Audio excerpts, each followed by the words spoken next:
The Oregon Health Plan says no to chemotherapy and yes to assisted suicide. In a letter to a Eugene cancer patient, the state explains it will not cover the cost of her chemo, but it will pay for doctor-assisted suicide. Her doctor offered hope in this bottle, the new chemotherapy drug Tarceva. That hope shattered with this letter from the Oregon Health Plan telling her we were unable to approve the cancer treatment. It will pay for comfort care, including physician aid in dying, better known as assisted suicide. Who do you guys think you are? You know, to say that you'll pay for my dying, but you won't pay to help me possibly live longer. The state has a financial incentive to offer death instead of life. Chemotherapy drugs like Tarceva cost $4,000 a month. Drugs for assisted suicide cost less than $100. We took her concerns to Dr. Sam Saha, chairman of the commission that sets policy for the Oregon Health Plan. She says, to say to someone, we'll pay for you to die but not pay for you to live, it's cruel. I don't think anyone's saying that. That's I think maybe an unfortunate interpretation of the letter. Is it cheaper to pay for somebody to die than to help them live? That is not a question that we think about. We don't think about if we invest thousands and thousands of dollars in one person's days to weeks, we are taking away those dollars from someone. I'm not ready. I'm not ready to die. I've got things I'd still like to do. One of the traditional methods of imposing statism or socialism on a people has been by way of medicine. The issue of healthcare. I am not the first president to take up this cause, but I am determined to be the last. We'll pole vault in. If that doesn't work, we'll parachute in, but we're going to get healthcare reform passed. Today's Tea Party's erupted from coast to coast. There's no reason for government to be dictating Americans' health care. It's about the ability to take care of my patients in the way that it needs to be without bureaucrats interfering in it. I trust my doctors, not the IPAP panel here in Washington. We call it AstroTurf. It's not really a grassroots movement. Obamacare, as we know, is the crown jewel of socialism. It is socialized medicine. You've got to get it done this year, both in the House and in the Senate.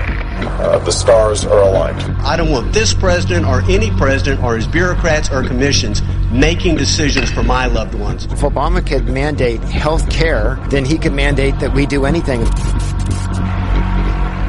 We have to pass the bill so that you can find out what is in it. This 2,000-page monstrosity, everybody take one page. If you find a member of Congress, ask them to explain it to you. The way that the construct of this bill works is that it does not rely on people. It doesn't trust the American people. It trusts government. Now is the time to deliver on health care.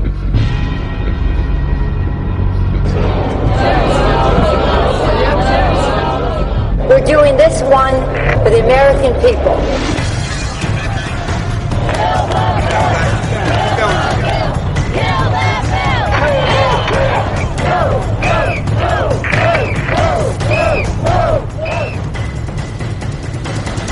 The bill is passed.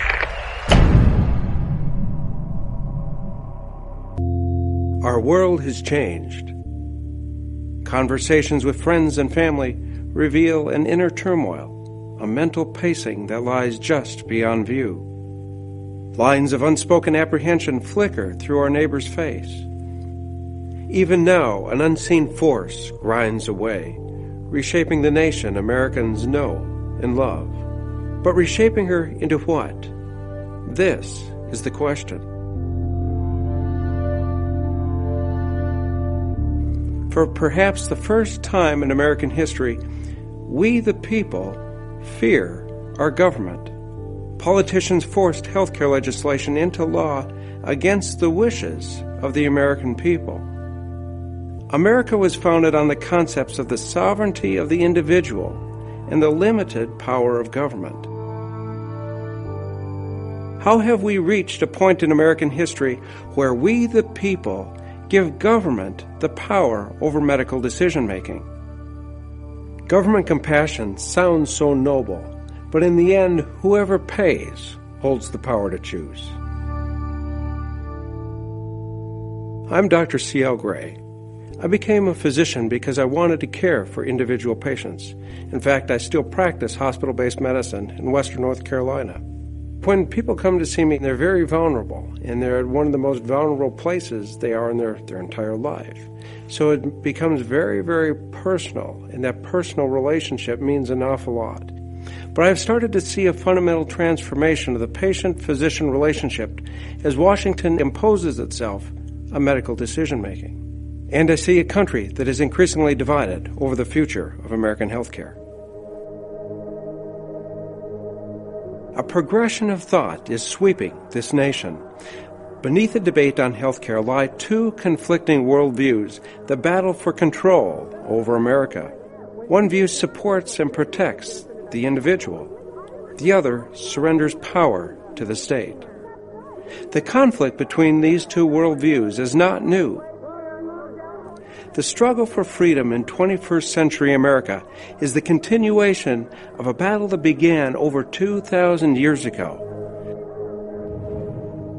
Alexis de Tocqueville once wrote, "History is a gallery of pictures in which there are few originals and many copies."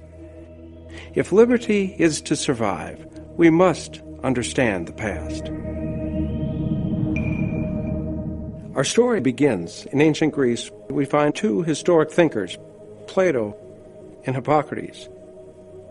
Hippocrates, born about 460 BC. In the Hippocratic writings, we find the Hippocratic Oath, the special nature of the patient-physician relationship, the sort of sacred trust that physicians would have for patients.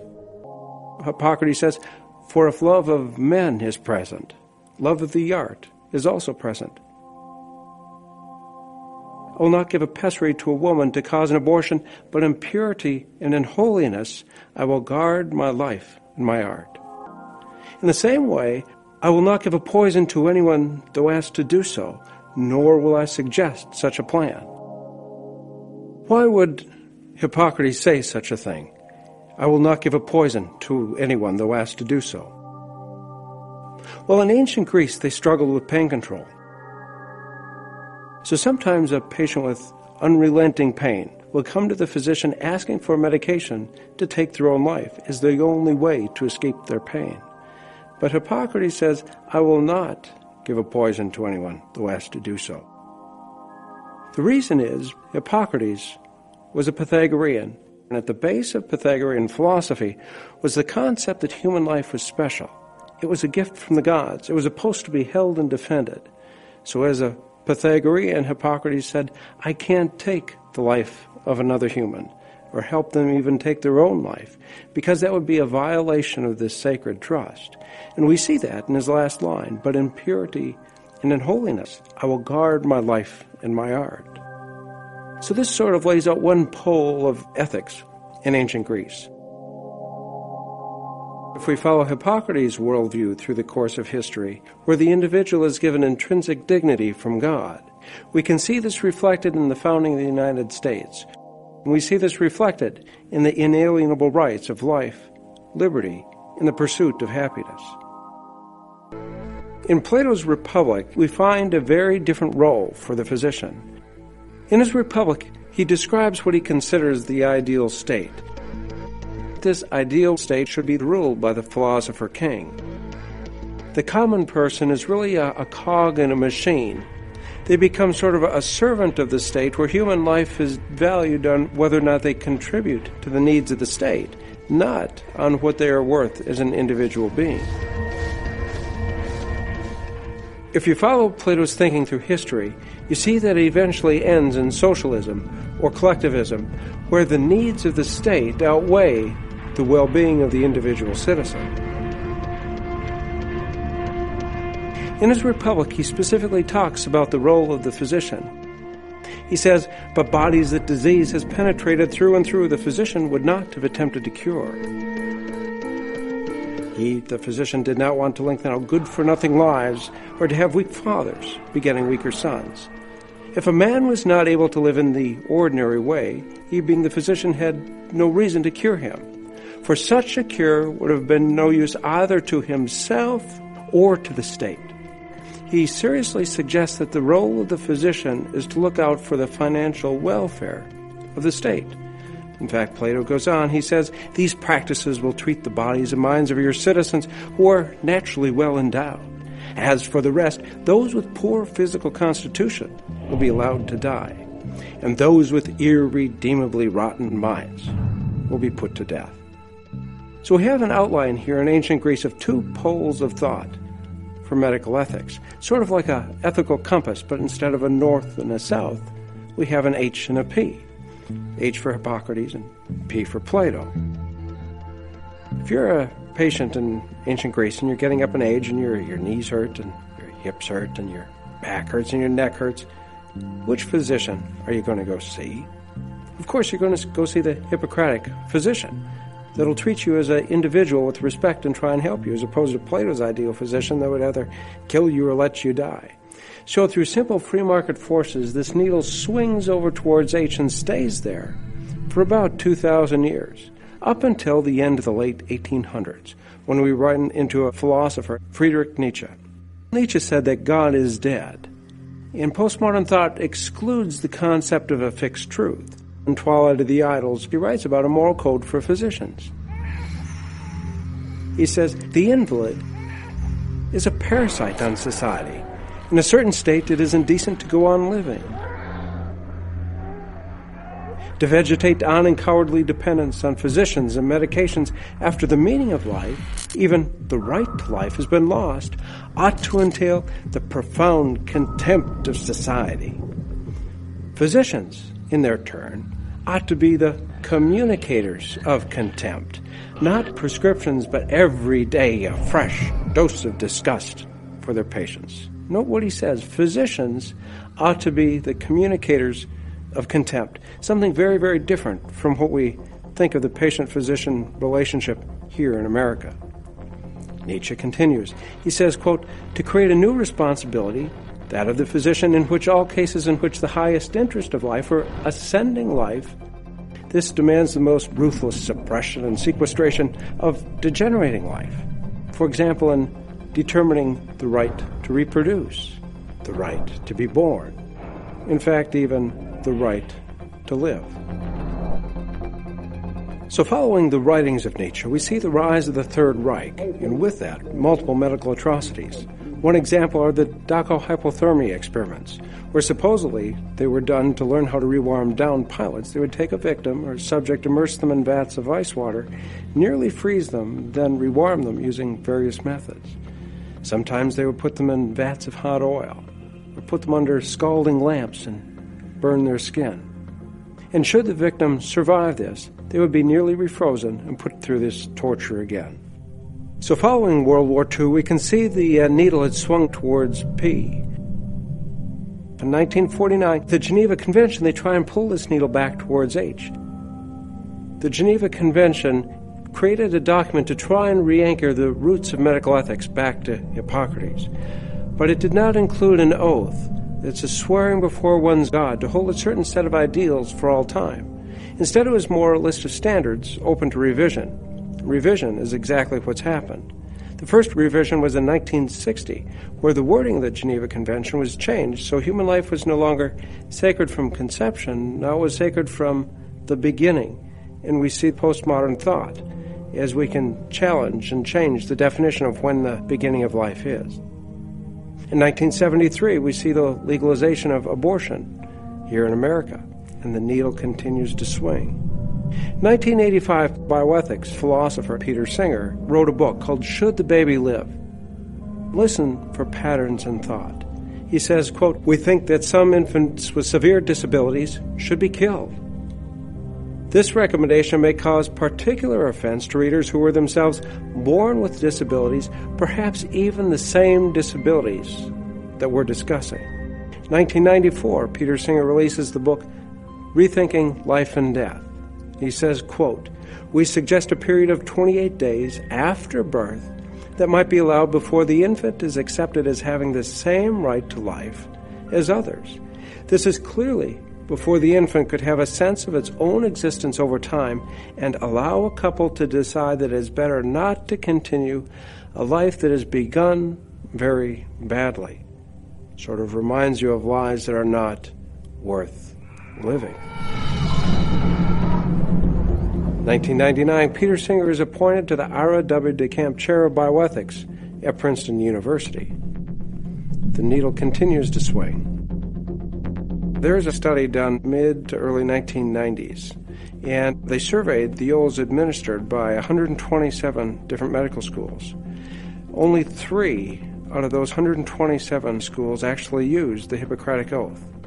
The other 124 had changed the oath that was being used. The good physician, or the best physicians, would practice more of a socialized medicine, that the Hippocratic physician was sort of falling out of date. What they're starting to do is change the definition of what it means to practice good medicine. The needle continues to swing. In 1994, we see the establishment of the Oregon Health Plan. 1997, physician-assisted suicide is legalized in Oregon. In 2008, we see the case of Barbara Wagner, where the Oregon Health Plan denied her access to chemotherapy, instead offering physician-assisted suicide. January 31st, 2009, the National Institute of Health Director of Bioethics, Ezekiel Emanuel, wrote a paper for The Lancet, a very prestigious medical journal. In it, he introduces something called the Complete Lives System. Well, specifically, he's talking about what to do with medical procedures in an age of scarce resources. If we look at the graph of the Complete Lives System, we see the probability of receiving a medical procedure on the left and the age and years on the bottom. The Complete Lives System produces a priority curve on which individuals between the ages roughly 15 and 55 get the most substantial chance of a medical procedure in an age of scarce resources. Now listen carefully, and we're looking for patterns in thought. Ezekiel Emanuel says, consideration of the importance of the Complete Lives System also supports modifying the youngest first principle by prioritizing adolescents and young adults over infants. Adolescents have received substantial education and parental care, investments that will be wasted without a complete life. Infants, by contrast, have not yet received these investments. If we look at the graph, at the far left is age 0, or birth. That makes me think of Peter Singer saying infants born with a disability wouldn't necessarily receive medical care. Ezekiel Emanuel says we put a lot of time, money, education into getting children into their late adolescence and early 20s. And it also happens to be when they're producing for society. You're young, you're strong, you're productive. You're not consuming much for medical resources, but you're contributing to society. Those are the folks that are getting treatment, up until about the age 55. After that, the probability of receiving a procedure drops way off, but this is when seniors need health care. Ezekiel Emanuel says, unlike allocation by sex or race, allocation by age is not discrimination. Treating 65-year-olds differently because of stereotypes, now that would be ageist. But treating them differently because they have already had more life years is not. Well, as it turns out, Ezekiel Emanuel is the brother of Rahm Emanuel, the former White House Chief of Staff. And as it turns out, Ezekiel Emanuel was also a White House healthcare policy advisor during the development and implementation of the Patient Protection and Affordable Care Act. Why concern ourselves with history and philosophy? Because history and philosophy form the foundations of a worldview, and each politician carries his or her worldview with them when they shape public policy. In looking at the Complete Lives System, I couldn't graph the thinking of Plato any better. I couldn't chart the thinking of Friedrich Nietzsche any better than this. Recall Nietzsche said that God is dead. And with God out of the picture, postmodern thought excludes the concept of a fixed truth. Without a fixed meaning for truth, truth becomes what's true for you. Truth becomes what's true for me. So really, truth just becomes an opinion. Under this worldview, the rule of law starts to break down. Law becomes the arbitrary whim of those in power. Those sworn to uphold the Constitution will create unconstitutional laws. Those given the authority to judge will not judge impartially, but will change the meaning of the law.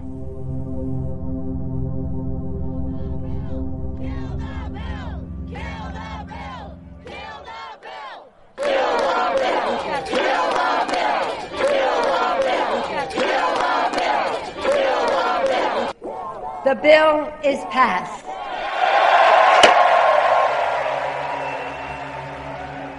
After a year of debates, protests, and deal-making, Congress has passed a health care reform bill. My stomach dropped on that day. I felt very sad for my country.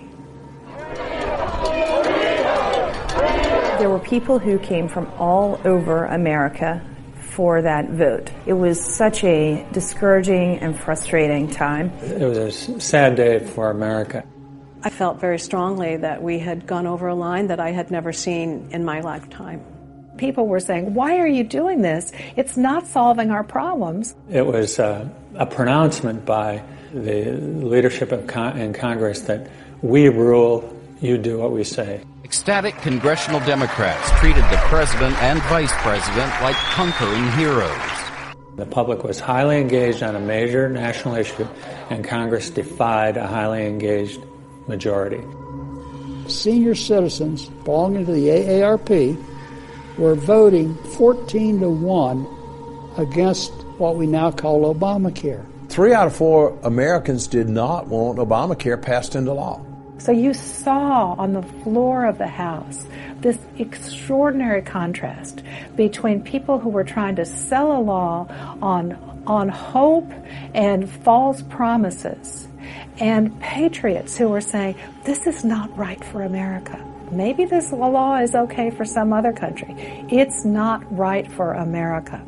This health care bill was so draconian, so extreme. The last of the sheep who had resisted being captured in the fold were now being hunted down and brought in through the individual mandate. We are done.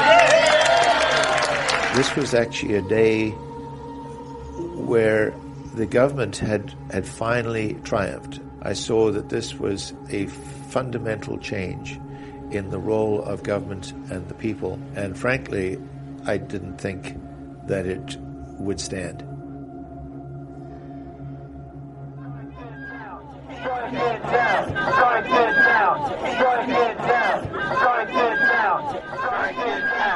In the morning, people were hopeful.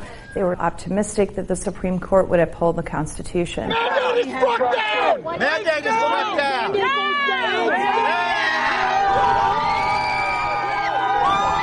Justice Roberts started out by saying that the individual mandate is not constitutional under Congress's power to regulate commerce. So I thought, this is definitely going to be terrific. The court is going to overturn Obamacare in total, and we can now move forward with a new idea for reforming health care. The individual mandate survives as a tax. Wait. He took a deep breath and said, however, in a decision of 5-4, the Supreme Court has ruled that the individual mandate is constitutional under Congress's power to tax. They have incorrectly ruled that this is a tax, and they have allowed it to stand on that basis. I was on the steps of the Supreme Court as the decision came out, and it was a really confusing decision. Chief Justice Roberts figured out a way to cobble together a majority of one, which is really what it became to be, because no other 4 justices agreed with him on his full opinion. Well, I was surprised by Justice Roberts' ruling, because what he did was he fundamentally changed the definition of a tax, where we'd always understood a tax to be something that was levied on a good or a service or income. Tax now is equivalent to a punishment or a penalty that has the smell of postmodern thinking. Because if we go back to our definition of postmodern thought, there's no fixed point of reference. Truth just becomes an opinion. The Supreme Court, in effect, rewrote the Obamacare legislation. This The law will stand essentially as it was passed.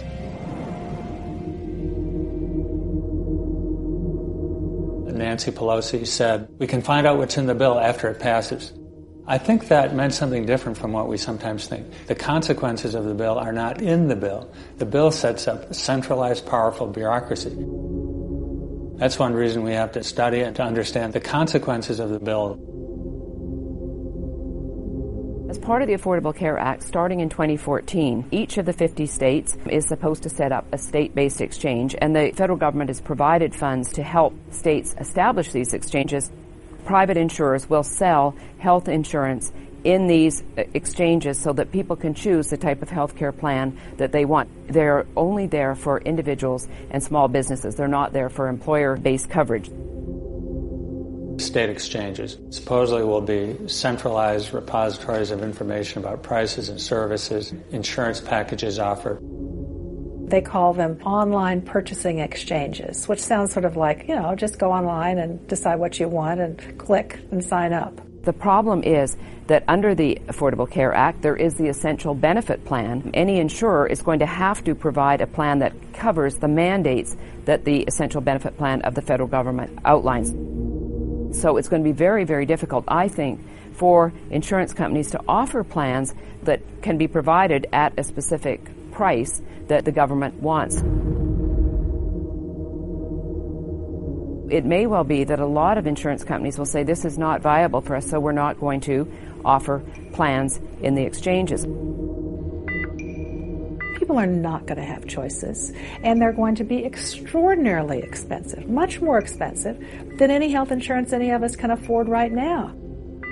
These are going to be mega bureaucracies that are going to want to know everything about us. They're going to know how much money we make, how many people are in our family, where we work, whether we smoke or not, what our health habits are, which health insurance plan we've decided to take. Are we eligible for subsidies, Medicaid, different programs? And remember, this is no longer optional. The federal law says you have to purchase health insurance under penalty of federal law. It's not market-based. It's pretend market-based. It will drive out smaller independent insurance vendors and dealers, and it will centralize and control healthcare within a state. It's intended to centralize.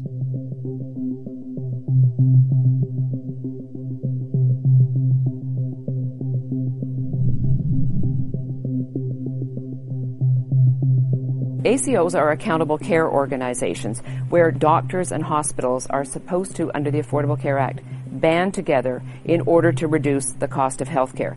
Right now, 150 ACOs have been started around the country, and they're there for seniors. The goal being that doctors and hospitals would do global treatment of patients, which ultimately should reduce the cost of health care.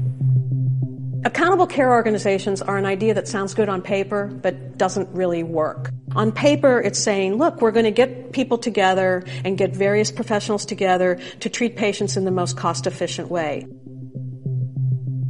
But the problem with the accountable care organizations is, number one, they get very big and the patients don't get the individual treatment that they want. And number two, they're trying to do low-cost, high-volume treatment. And that is not what we're looking for in medical care. These are basically revisions of the old HMOs that the American people rejected in the 1990s. Seniors are going to be assigned to these ACOs, not choose them, but based upon which doctor they're seeing. If their doctor is enrolled in providing care through an accountable care organization, they're automatically enrolled. And they are not going to know that their doctor has an incentive to provide them with less care. If a doctor and hospital in treating these patients come in at costs below what the accountable care organization, what the government thinks the cost should be, then they will be rewarded. If the cost of the care is over what the government thinks the cost should be, doctors and hospitals will have to pay back money to the federal government. Maybe they come in, they've fallen, and he thinks, maybe I really ought to do a CAT scan to see if there's any damage here. But he's going to say, wait a minute, I'm going to get dinged if that happens, and I'm going to get paid less for Medicare if I send her to this test. Maybe it's really not necessary. Maybe we'll just wait until next time. All across the board, you're going to see incentives for doctors to provide less care, maybe against their medical judgment, because they're going to get paid less if their billing and their charges go over a certain threshold. Low cost, high volume. That high volume is the disturbing aspect to patients. And that is run you in and out as quickly as possible, have you see the lowest level of education in your medical professional, and only if you sort of move up through and jump through the right hoops that you get to the doctors and get to see the specialists. The American people in the 1990s rejected the HMO, the Health Maintenance Organization idea, because care was rationed, because the HMO provider wanted to get a return. The only way they could do that is by rationing care. And so I think the Accountable Care Organization is going to be a form of rationing to keep costs under control and to deny care, in particular starting out with our senior population.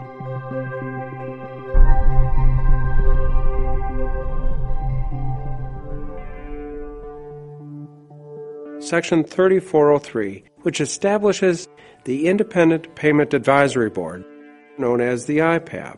It is the purpose of this section to reduce the per capita rate of growth of Medicare spending, and they gained the authority to cap Medicare spending in 2015. The Independent Payment Advisory Board, I think, really encapsulates the scariest parts of this law, because you now will have an unelected, unaccountable, appointed board of at most 15 people that are going to be making decisions, life and death decisions, about what Medicare services are going to be available to seniors. And if the president doesn't appoint all 15 members, doesn't appoint anybody, then the Secretary of Health and Human Services, the all-powerful HHS Secretary, has the power herself to make these decisions. The way that the legislation is written, the way that the regs are written, it literally prevents an active practicing physician from sitting on the panel. There's this whole class of people in Washington, D.C., a lot of doctors who do policy work. And you'd say, well, that sounds like a good thing. At least they have some doctors on board. At least they're bringing in doctors. Oh, no, but these aren't doctors. Many of the people who advise the government agencies, who sit on these panels, are physicians in name only, in the sense that once they left medical school or finished their training, they never went into clinical practice. They've never literally had their hands on a patient since then. They've never looked in the eyes of a mother to tell her that her son has cancer. They've been working as administrators and policy people. And a lot of them have PhDs as well as their MDs. These are the folks I call the mudfuds, the MD PhDs. They have a very different attitude and a different philosophy about things. They're number crunchers, and I expect we'll also have our fair share of lawyers, because after all, it is Washington, D.C. Normally, an advisory panel gives advice to Congress. That advice, if it's good, hopefully is incorporated into the legislation and it passes through the normal process. Now, this has stood on its head with the IPAB. The IPAB's recommendations become law unless overridden by Congress. Let's say the IPAB's recommendations are particularly disturbing, such as no chemotherapy for patients over 65. Might remind you of Barbara Wagner. Well, you can bet every member of the House and the Senate would vote against this, because they would never be reelected if they let it pass. So everyone in the House and the Senate would vote against it, but this recommendation would still become law unless Congress passes cuts of equal or greater value. Now, rest assured, Congress isn't going to cut Medicare by a greater amount than the IPAB, so they'll be able to come back to you, to me, to we the people, and say, boy, this was a really bad idea. We did everything we could to stop it. But it still becomes law. What it does, it gives them plausible deniability. They can come to you and say they didn't like what the IPAB did, but then they can still know that those cuts will become law. The reason behind this is those that were proposing this advisory board believed that Congress would never gain control over Medicare spending. So they thought it was best to delegate this power to 15 unelected, unaccountable individuals and let them make the cuts. The legislation says that they are not to ration. However, rationing is never defined. The drafters understood that it would be attacked as rationing, so they falsely claim there's no rationing in there. I seem to recall that there's no tax in there either. The type of rationing that they probably can't do under the bill is they can't say nobody over 80 can have a hip replacement. They can't say that. But they can say nobody can pay more than $5,000 for a hip replacement. They can say that. If they're making decisions on how much is to be paid for various procedures and treatments, it's really de facto rationing. The national debt now stands at $16 trillion. If interest rates go back to historic norms between 5 and 6%, that means we'll be spending between $500 and $600 billion a year just on interest to serve the debt. To put this in comparison, in 2010 we spent just over $500 billion on Medicare, just over $400 billion on Medicaid. That means we'll be spending more on interest on the debt than for either Medicare or Medicaid. As the government is running out of money, trying to squeeze more and more out of the system, the government leans harder and harder on physicians. Now let's bring this back to the IPAB. It is the explicit intent of the IPAB to reduce Medicare spending on seniors. How do you save $716 billion from Medicare? In addition to that, there's a $300 billion doc fix, according to the SGR. So that's almost a $1 trillion cut to Medicare. Remember the complete life system, that probability curve of who would receive medical treatment? Well, it's right there at the end of the curve. All you have to do is limit procedures for people over the age 55. If the federal government is paying medical costs for us, the government has an interest in shortening our life expectancy. The incentive of the federal government now is to reduce our life expectancy once we're not taxpayers anymore.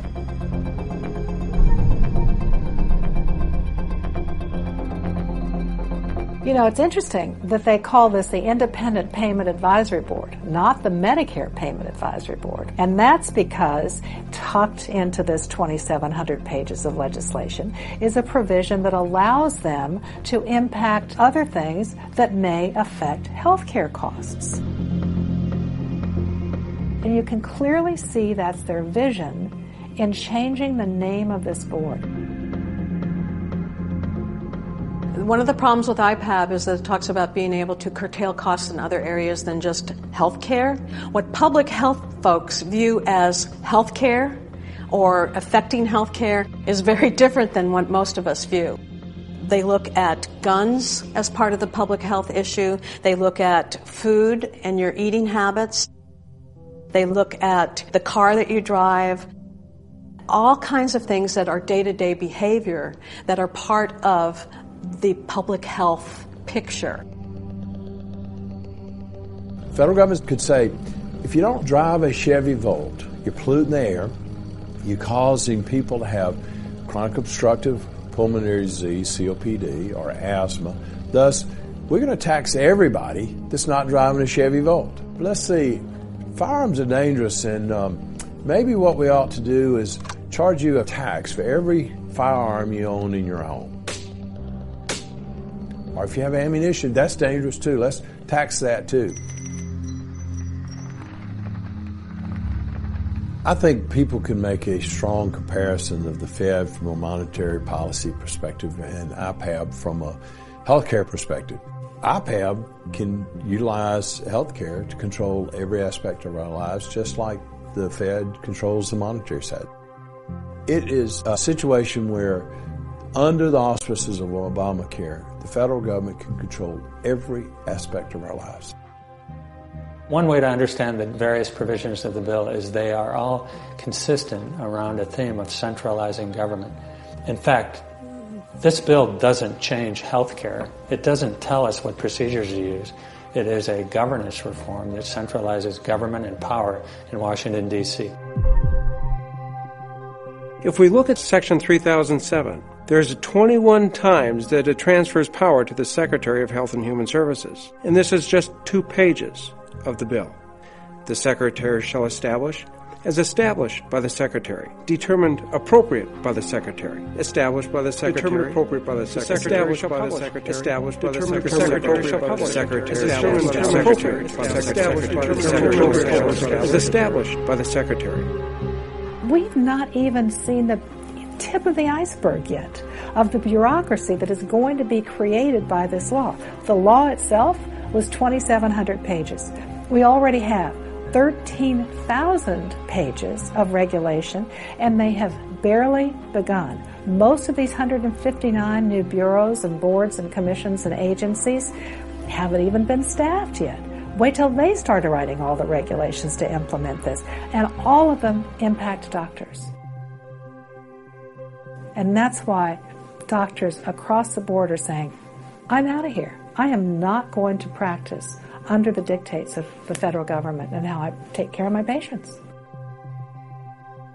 We are already in line for a doctor shortage because of the baby boomers and more people getting sick, and as we have an aging population. We're already set for a massive physician shortage. And a survey that conducted by the Doctor-Patient Medical Association showed that 83% of doctors say that the current changes in medicine make them think about quitting. What that tells us is that in the course of their day, as they struggle to take care of their patients, 8 out of 10 doctors have the thought, this isn't worth it anymore.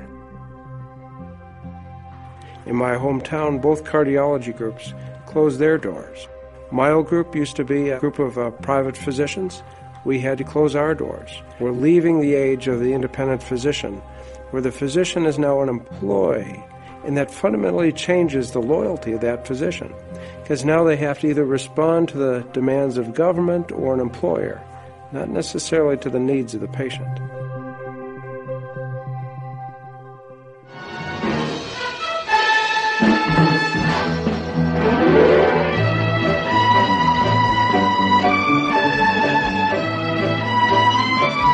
Brought you a little color.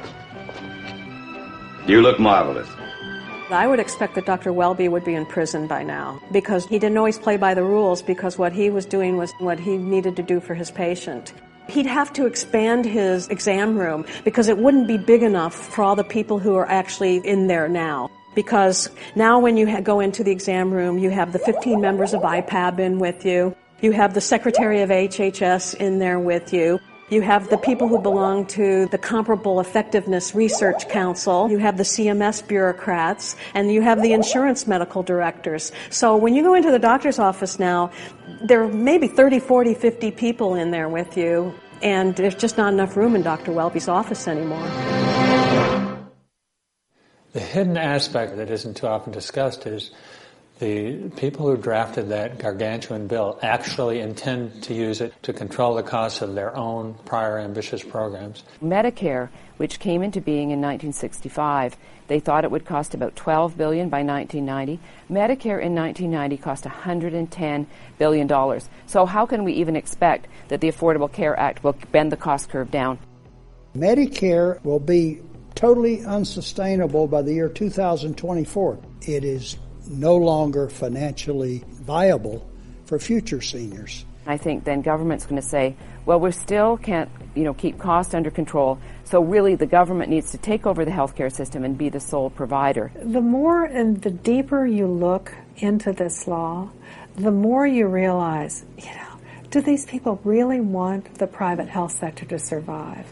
They're already trying to put the health insurance companies out of business, especially the ones of the most marginal companies that are selling to individuals and small businesses that have a very hard time meeting this first round of rules and regulations and criteria from the federal government. But once they put private insurers out of business, then the government becomes the only fallback plan. That takes us toward a single-payer system.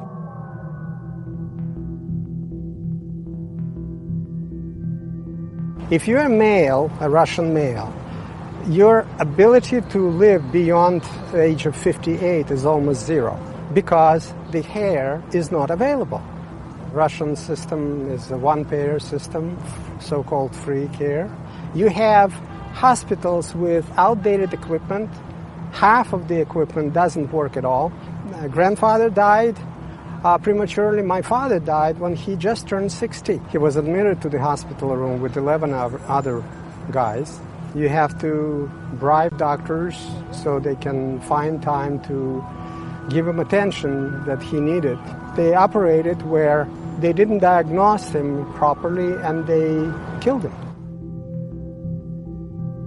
Well, I grew up in Canada under the single-payer Medicare for All systems. I moved to the United States in 1991. One reason I took the opportunity was because I wanted to get away from the Canadian healthcare system and live in a society that valued personal responsibility in individuals. In a country like Canada, where the government is the sole provider of healthcare, it is a Medicare for All system. They don't allow private healthcare under the Canada Health Act. As a doctor, when I got to England, I walked into a situation that I didn't expect at all. The national health system became a good enough kind of program with very, very low expectations. The power rested with the state. As a result of that, most of the population had very few options when it came to health care. National health system, its form of rationing was by waiting. Today, in Canada, the average wait from seeing a primary care doctor to getting treatment by a specialist is 19 weeks. That's almost 5 months, and that's the longest in the history of recording of waiting times. My image of working for the national health system was passive people sitting in big waiting rooms hoping that their number will be called for the most basic of services. The formula for success in England for healthcare providers was get along, don't rock the boat, don't scare the horses, and you will land up advancing within the system. In a single-payer system like Canada has, there is no competition because private health care is outlawed under the Canada Health Act. Technically, competition is illegal, so people come to the United States and pay out of pocket. And certainly if you look at the medical device industry, the pharmaceutical industry, all of the innovation, all of the research and development is done in this country. It's not done in a country like Canada, which does not allow competition. Dr.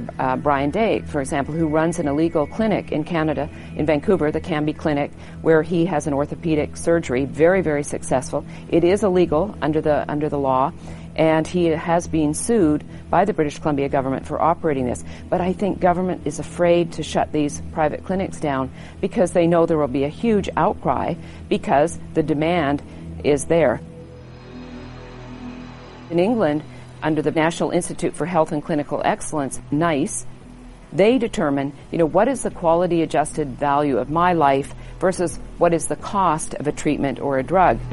The immorality of NICE is that those decisions should be made by the patients and the patients' families. It really is only a formalization of what had to happen at the level of the doctor-patient relationship, where we would have to decide who was the most worthy, who were the people we could help the most. And so we had to do the best that we could under the situation to make as humane decisions as we possibly could. And that really became just too frustrating. And I kept on thinking about America and what America meant, and that's why I came here. Dr. Donald Berwick was appointed by President Obama as the director of the Center for Medicare and Medicaid Services. In a 2008 speech, Dr. Berwick expressed his admiration for the British system, saying, "I am a romantic about the National Health Service. I love it." According to Dr. Berwick, NICE is not just a national treasure, it's a global treasure. NICE determines the value of a human life compared to cost. In 2009, this value was set at $44,305. Healthcare costs that surpass this quality-adjusted life year value are not acceptable. My in-laws have suffered from socialized medicine in England. They're both English citizens. They both worked all their lives. They paid into the government socialized medicine plan. believing that when they got old and became infirm, they'd be taken care of as they were promised. The NHS decided that because they were beyond retirement age, their lives were not worth saving. As soon as it was discovered they were ill, they were medicated with pain meds. She was literally starved to death. What was found was the cancer she had was easily taken care of over here in America if we could have gotten her on a plane and gotten her here in time. But because her doctor told her she needed to accept her death gracefully and just give it up for the sake of younger people and that money could go towards taking care of them, she just gave up and shut down, and she died a few weeks later. If America adopts a European-style healthcare system, we must expect European-style results. Let's look at the 5-year cancer survival between Europe and America. For breast cancer, 79% of those diagnosed with breast cancer are still alive at 5 years. In America, this is at 90%. For prostate cancer, the 5-year survival is 77% in Europe, 99% in America. For stomach cancer, it's 17% in Britain, 25% in America. Cancer after cancer, we find higher survival rates here in the United States than in Britain or Europe. Government compassion sounds so noble, but in the end, whoever pays holds the power to choose.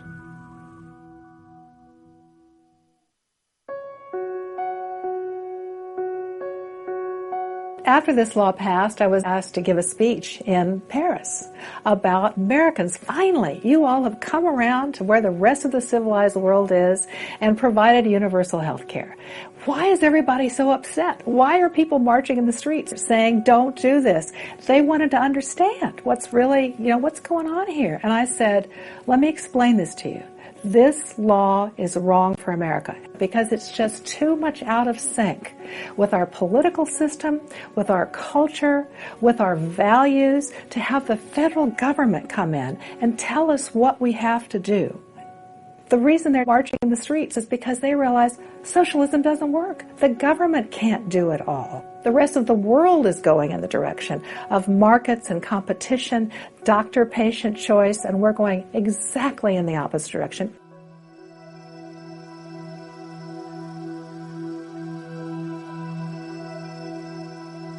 We have a tremendous lack of knowledge in this country about the foundational principles that our founding fathers gave us in the Declaration of Independence and the Constitution. They never meant the Constitution to be eroded like it has been today. They understood that if we were going to maintain freedom and liberty here in America, that we had to have a firm foundation upon which to build it. That's the reason that they believe so firmly in the Judeo-Christian principles that were behind the Declaration of Independence. The most powerful political force in America today is embodied in the first 3 words of the U.S. Constitution: we the people. Do we the people still accept the fundamental premise in our Declaration of Independence that we are endowed by our Creator with certain inalienable rights? Do we believe in a higher moral code that restricts politicians? Or do we believe that rights come from government? Each American must ask, am I an H or a P? We must ask, what future do I want for American health care? Just because the Supreme Court held it to be constitutional, the Affordable Care Act is not a done deal. Ultimately, this is a battle for power, and that's why it is so crucially important that the American people take back this power. It's really important that a referendum on the Affordable Care Act is delivered by the people to our representatives. We don't need to make the best of it, and this can be ended, and we can move on to reforms and change the whole conversation. It's a responsibility for each of us to look into our future, to become educated, to take control of our lives. And it's a race now, because it's a race for people's minds. We will repeal this law. We absolutely will repeal this law because our freedom depends on it. Attack the Constitution. protect the Constitution. This movement started because the government is out of control. This is the largest tax increase in the history of this country. If they can commandeer part of your paycheck, they can commandeer all of your paycheck. If they do that, freedom's gone in this country. It's a dangerous precedent, especially for people in my generation. We'll have to live with this law, live with its consequences for years to come, unless we do something about it. We the people can change all this. Congress can repeal or overturn anything it wants. We are going to repeal this unconstitutional bill. This is the time we need to act. We will stay engaged. We the people have to start demanding constitutionally limited government. We the people have to demand liberty. The American people don't want it. It is up to the American people to step up. It's time that we preserve the greatest nation of freedom and liberty that was ever given to a people. It's time